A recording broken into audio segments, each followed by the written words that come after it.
Hi, this is Johnny Bergen with another Chicago Blues guitar lesson. This one is by request from one of the great folks who are helping me on Patreon. This is Ride 'Em On Down by Eddie Taylor. So let's get into it. Has a great intro like this.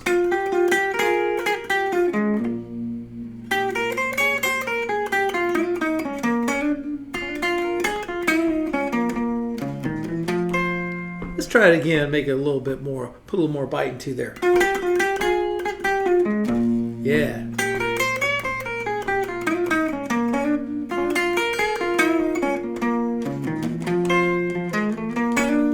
So, I'm equipped here. I've got my thumb pick, finger pick. I like the metal ones the best for the sound. And capo on the 6th fret here because if to match the pitch, you're looking at B flat. But they probably played it in A, but who knows? So, but he's playing in the E position. So this is kind of a great encapsulation of everything that, not everything, but sort of the real meat and potatoes of what Eddie Taylor does in this position. So that's the intro. This is really unusual to do this. But I like the way these two notes sound jammed together. It has a different effect than this. You know, that's pretty similar, but not quite as good as this, right? Almost sounds like a mandolin or something. So this is 4th and 2nd fret on the G and B strings. And then just pull your first finger up to the 3rd fret. It's kind of like when you hear got to be careful where you pick. You can't pick like right over your pickups when you have these metal finger picks, so that you just hear this clanging of, you know, that and all that. So open D string and then just slam down with the bottom 2 strings of the E and A string.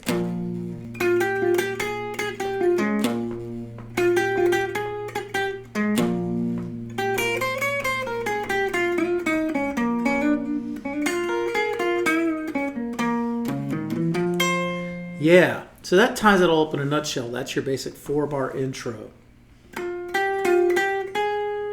Move your first finger back.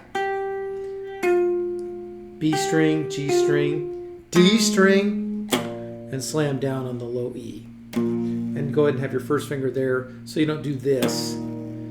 You have kind of a power chord on the bottom. I love that.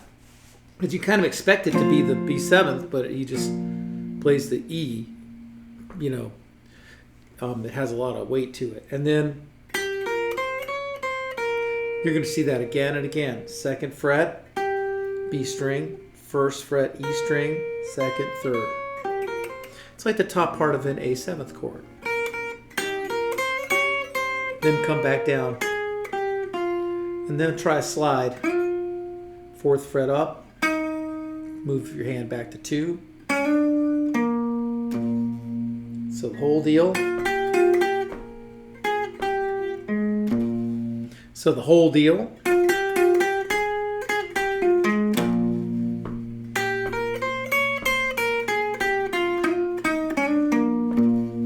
Whoops, or this first finger trill here on the 1st fret of the G string is going to show up again and again. And then you sort of describe the E7th thing. Like T-Bone Walker, right? And then you do your first bend, one of the rare bends in the song.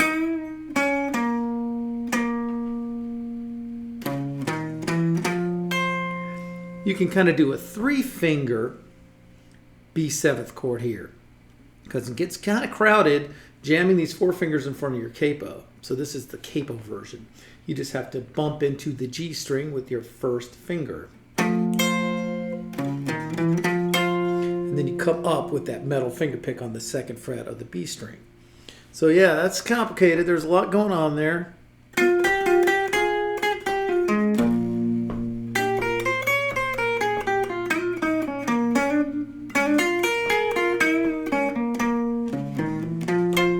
And then look how he gets out of it. He's going to walk right in to the middle of his E chord. I'm calling it E chord because we're in the E position here. I'm just thinking about it like an E. Just forget about it being a B flat or F or whatever. Just think about your E, A7, B7, right? Then he's playing his lump. And that's a trick there. I like to do my lump like this with my first finger. But then you have that first finger hammer on the G string. So this is the way to do that. When you're walking down on your lump, then just do a little switch from your first to the second finger. Come down, and then your first finger is just sitting there waiting to go on the G string.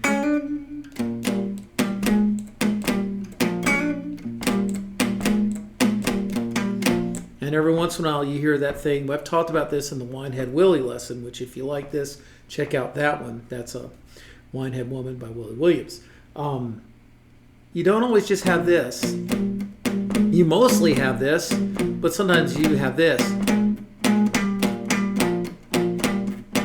Watch my right hand. A string, E string, A string. Yeah. You really start feeling like your nose is on the grindstone and you're just grinding it out, you know. That's kind of a trademark of Eddie Taylor, is that rhythmic drive. And whereas Jimmy Reed's a little more mellow, and we're going to get to that part. So then let's go to the A string. Go ahead, Eddie. One thing I don't enjoy.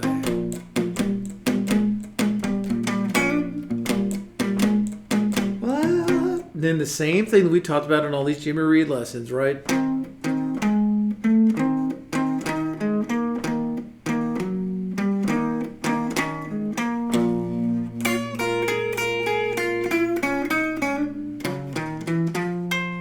I might not have that exactly right, but everything revolves around the third fret up on the E, B, and G strings, and the second fret up.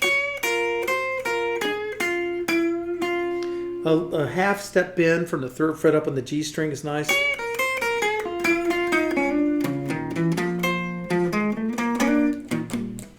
Okay.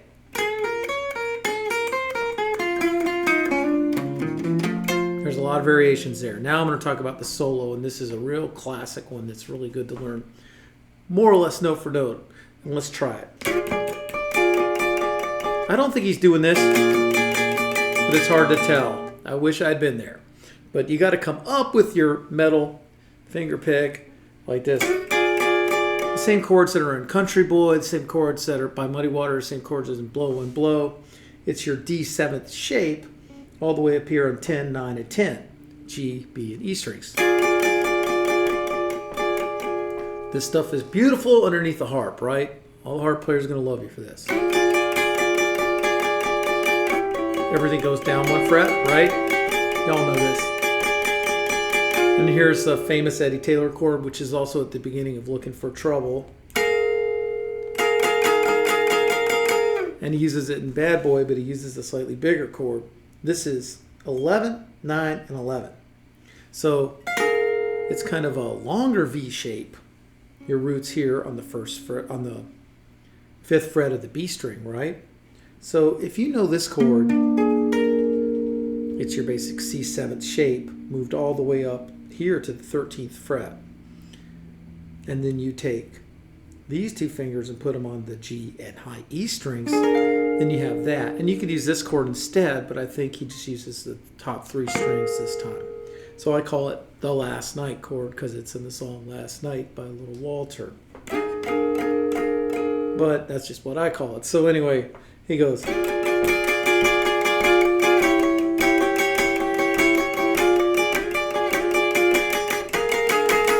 Go a little louder here because it's obviously like a climax and the drums are going doo, doo, doo, doo, doo, doo, doo, doo, doo, doo, doo.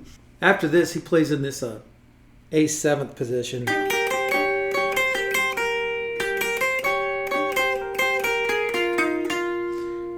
Something like that. It's kind of like a lump, right? I don't have that exactly, but it's some.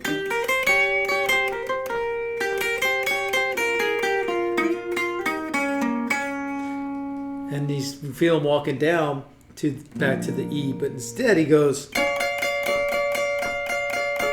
That's the same thing that's in Bad Boy. This time, since we're up in B flat, it's 13 and 14. And here's one of his great licks. Just move it down 3 frets. So what's that, right? It's a B flat chord. It's your regular. It's a C shape. And then you come down 2 more. Just move it down 1 fret and then 1 fret. And then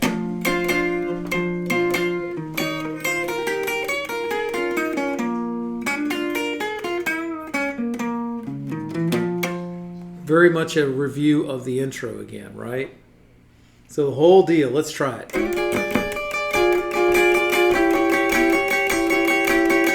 These metal finger picks are great for cutting through, right?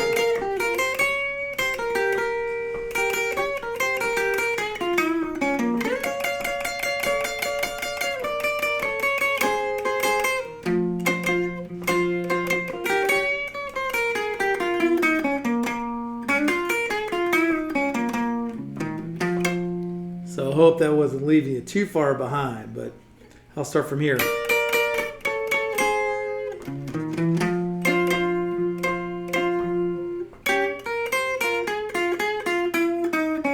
I love that little half bend.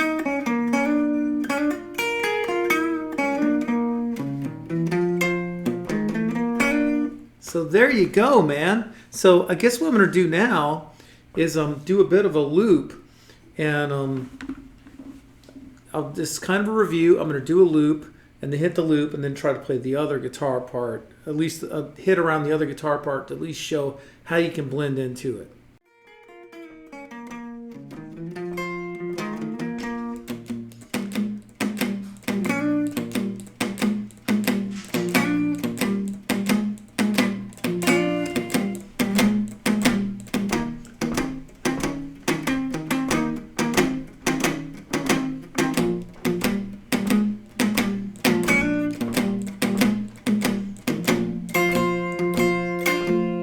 That was wrong.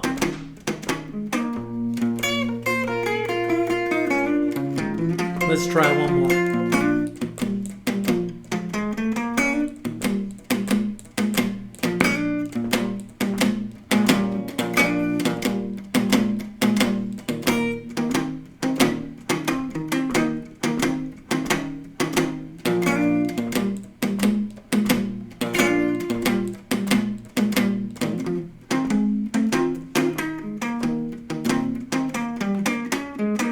I shouldn't have slowed it down.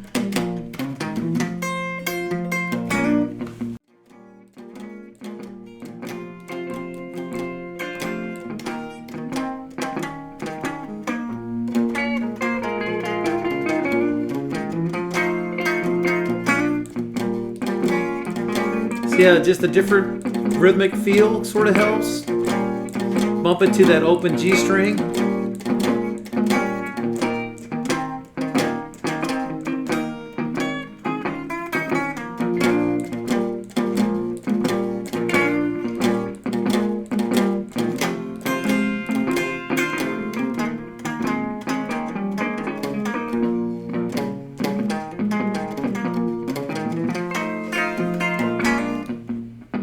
Okay, so the last thing, I'm going to do this intro and show you what the other guitar does on the intro. That's what I meant to do.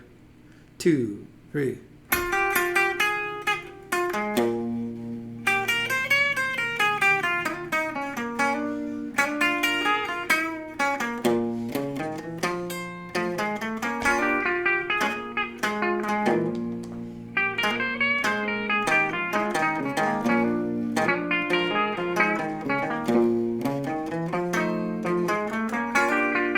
How about that, huh? So you could be real pretty as far as countering it on these low strings.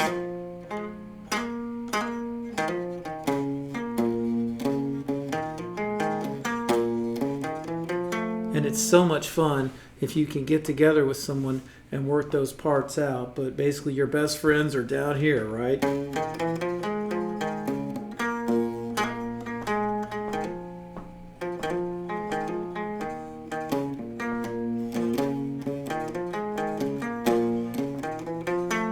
That first fret's really important to pull it all back to this.